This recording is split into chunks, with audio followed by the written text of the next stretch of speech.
partetik, sakabanaketaren aurka gizarteratzeko lanketan ekimen nazional berri bat antolatu dugu Euskal Herri osoan. Euskal Herrian bizi garen egoera berri honetan, dispertsio politikak inoiz baino indar gehiagorekin jarraitzen du, preso eta senideon eskubidetan urraketa areagotuz. Xantaia politiko bezala erabiltzen dituzte gure senideak eta ondorioz guri, senidei ere.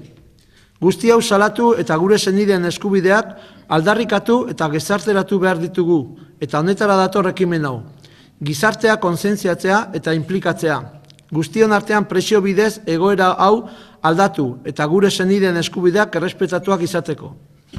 Ekimen hau ez da soilik Tolosaldean izango. Aldiz, Euskal Herri osoan burutzen ari den ekimen herrikoia da. Herrialde batzuetan asteburuko txapelketa modukoa izaten ari da. Gipuzkoan aldiz, maiatzak 10-tik aurrera astebururo eskualde batek antolatuko du ekimen hau. Gurean, maiatzak 24 izango da, Zizurkilen eta bertako frontoi eta zimiterioa bete nahi dugu. Ekimen hau Tolosaldeko etxerat elkarteko kideak antolatzen dugu, eta pilota munduko hainbat jendearekin batera eta beste zenbait aldeekin batera gaztetxe ezberdinak ere bai. Gure esko errona azaldu nahi dugu, Zizurki eta Tolosako udalei, herri ezberdinetako gaztetxeit eta eroar, bere ezinbesteko laguntza ematen ari diren lagun guztiei. Jakin badakigulakoz, guztien beharra izango dugulako, ez hainbeste ekimen hau aurrera ateratzeko, baizik ekimenaren helburua lortzeko.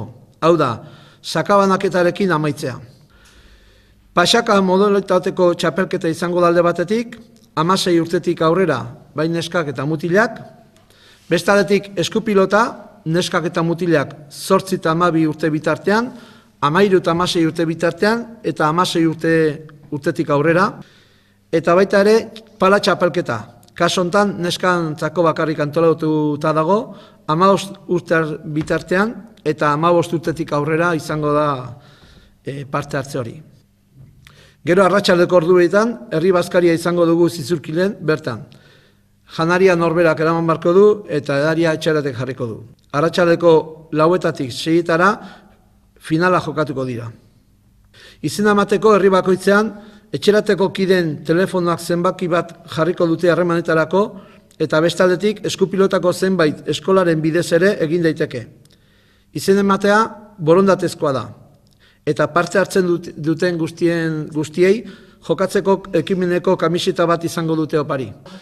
Gero ekainaren 29an, San Pedro egunean, Tolosan egingo da Gipuzkoa herrialdearen nolaiteko azken ekitaldia, azken ekimena.